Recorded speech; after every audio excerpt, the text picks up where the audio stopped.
Mga kabisnes naming minamahal, makikisuyo po kami. Naglalambing po kami sa inyo.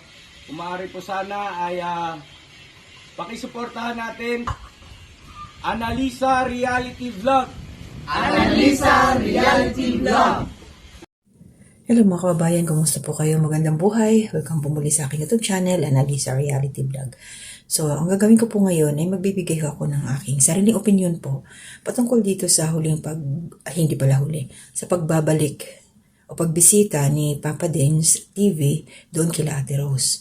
Pero bago yun ay maraming salamat po unang-una sa ating Panginoon dahil ito may kunting panahon ako na makapagbigay ng aking reaction or opinion at maraming salamat po sa mga new subscribers na pumasok po sa aking munting kubo. Welcome po yung mga nagla-like, comment, share, silent viewers. Maraming salamat din po at huwag po natin kalilimutan ang ating pinuno ka-business official. Nasa baba po ng screen ang kanilang account para madali niyo po itong makita or ma-search. Ka-business family, si Papa Dins TV, nandyan din po. Please supportahan ho natin.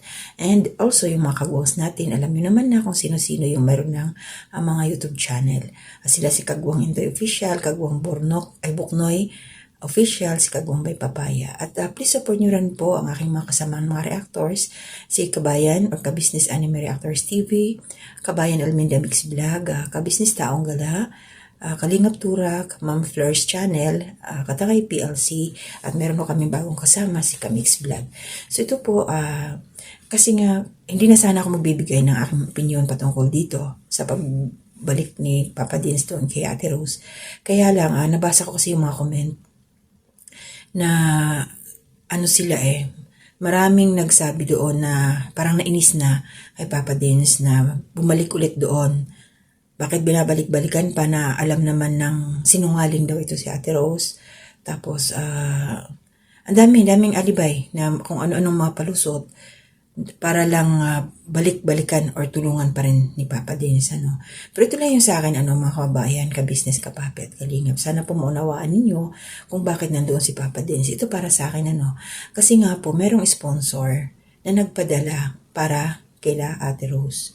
So, nakakahiya naman kung hindi ihahatid doon ni Papa Dins at hindi makikita ito ng sponsor. So magtataka yun. Ano ang nangyayari sa kanyang balikbayan box na ipinadala? Bakit hindi ipinakita? Kasi hindi na bumalik doon si Papa Dins kasi maraming ayaw ng balikan si Ate Rose. So hindi yun.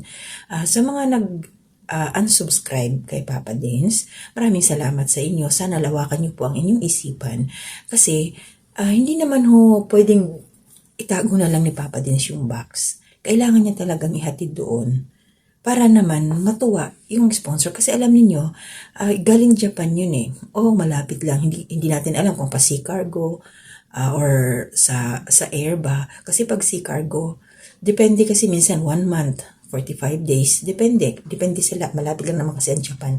Kasi pag dito sa amin, galing Saudi to Philippines, nasa 45 days talaga. So siguro, mga ilang weeks lang yun or month man kung sea cargo. Pero mas madali po talaga pag sa air cargo. Alam naman natin yan sa aeroplano. So yun nga, hindi pa alam ng sponsor. Siguro, nung time na nagbagahe siya para ipadala kay Ate Rose, medyo okay pa yun. Kumbaga wala pang hindi pa pasaway or hindi pa nagsisinungaling ito si Ate Rose. Alam naman natin kung ano yung kasinungaling ginawa niya, yung sa food cart ba, yung sa Shumayan, di ba nagsinungaling yung maliban pa doon. So wala na tayong magawa or wala na magawa si Papa Dins at kailangan sundin niya yung sponsor para mapaabot doon yung bagahe na para kila Ate Rose talaga.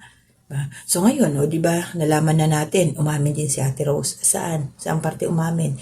Doon sa binigay ng sponsor na pang down sana ng bahay na gastos talaga niya. Diba?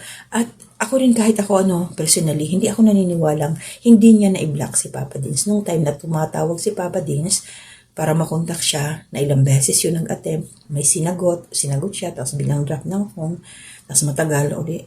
Hindi naman inosente si Papa Dins, para hindi alam kung naka-block siya or kung ano. Alam niya, syempre, ayaw lang ni Papa Dins na makasakit ng damdamin ng tao. Kaya ganun siya. kumbaga, nakikiride on na lang siya kay Ate Rose. Pero alam niya ni Papa Dins kung magsisinungaling yung kaharap niya o hindi. Kaya magtiwala po tayo sa kanya. Huwag ko nating sisihin si Papa Dins. Oo, marami nangangailangan. Kaya lang, wala talaga siyang magawa. Kailangan niya sundin yung sponsor. Diba? O, ayun, nakita natin yung box. Tuwan-tuwa si Ate Rose. Sa totoo lang, napapaismid ako sa sinabi niyang, sa akin to, natural, nandyan na sa bahay niyo eh. Dadalhin ba yan kung di para sa iyo? Kaya nga pumunta ulit dyan si Papa Dins. Di ba? Nag-acting pa siya ng ganun. Para hindi siya makapaniwala, kunyari. Ano na ito, mga 6 days ago na to eh. Ngayon lang kasi na-busy talaga dito. Grabe, Ramadan pa kasi. Busy pa kami. Yun. Tapos yun nga, yung mga nag-unsub kay Papa Dins. Salamat talaga sa inyo. Desisyon nyo yun. At yung mga nakakaunawa, maraming salamat. Wala tayong magagawa talaga. Salamat sa pangunawa ninyo kung bakit nandun si Papa Dins. At binalikan yun. Diba? So, yun lang yung aking reaksyon. Huwag na nating sabi, ibinabash ba yan si Papa Dins dahil pabalik-balik doon para ba namang siguro parang iniisip nila, wala na ba ibang pwedeng matulungan si Papa Dins? Bakit puro kay Ate Rose na lang? Hindi naman ganun. Hindi naman yun. Kasi kumpara sa akin, di ba nagbilin si Papa Dins noon, nung pumunta siya, na nagbilin sa anak na pag dumating yung mama mo, sabihan mo, pwede siyang pumunta sa bahay, ikontak ako, para makuha yung padala. So wala tayong nakitang upload ni Papa Dins na pumunta doon sa bahay nila si Ate Rose. Nagpa-importante talaga siya, totoo lang. Pa-importante. Kasi kung halimbawa ako yon, pinuntahan ako doon ng taong tumutulong sa akin, nagbilin na, kung ano yung sinabi, talaga susundin ko. Pinapapunta ako doon. Bahalang maghintay kung wala siya roon. Imposible hindi yun bumalik ng kung anong oras, alas 10 ng gabi, diba? Malapit lang naman yun sa kanila. Hindi talaga siguro siya pumunta doon kila Papa Dins kasi nga umiiwas. Guilty. May kasalanan, may pagkakamali, nagsisinungaling. Kaya ganun siya. So wala na tayong magagawa doon. Pagkatao niya yun eh. Pero yung akin lang talaga, wag na natin bigyan ng negatibong komento si Papa Dins kasi tumutulong lang siya, sumusunod lang siya kung ano yung may nagpapaabot ng tulong para doon kay Ate Rose. Alangan naman harangin niya yun. Halimbawa may tumawag, Papa Dins TV, ito may papadala ako para kay Ate Rose. Pwede bang sabihin nyo ni Papa Dins, wag nyo nang bigyan kasi ganito to eh. Pwede bang ganun yun? Hindi naman pwede yun. So, kung sino yung gusto magbigay kay Ate Rose, syempre, ihahatid pa rin yun ni Papa Dins. Diba? So, intindihin natin. Mahirap kasing kalagayan ng mga ganyan tumutulong sa kapwa. Kasi kung sino pa yung tumutulong, minsan siya pa talaga yung papasama. Kaya sana, suportahan na lang natin yung mga ginagawa ni Papa Dins. Panuorin na lang natin. At yung mga ayaw na, huwag na lang magsalita na hindi maganda. Exit na lang po kayo. Yun lang. Exit na lang para hindi tayo makakapanakit ng damdamin. Kasi nga, nagmamalasakit lang yung tao. Katulad nila Papa Dins. At hindi yun, sakripisyo din yun, yung magpupunta ka doon sa lugar na yon. Ang biyahe nila, mahal kayo ng krudo, mahal ng gasolina. So, sakripisyo talaga yung ginagawa nila. Kaya sana intindihin natin. Hindi basta-basta yung ginagawa nila. Oo, nagbablog sila. Yun ang nasa puso nila eh. Kung mayroong ginagamit ang Panginoon ng mga tao na magbibigay ng biyaya, ng blessing doon sa mga nakikita nilang ina-upload ni Papa Dins, wala tayong magagawa doon dahil yun ang gusto nila ng mga nag-sponsor na gustong nagbibigay. Yun lang, di ba? So, sumunod na lang tayo kung anong kagustuhan nila.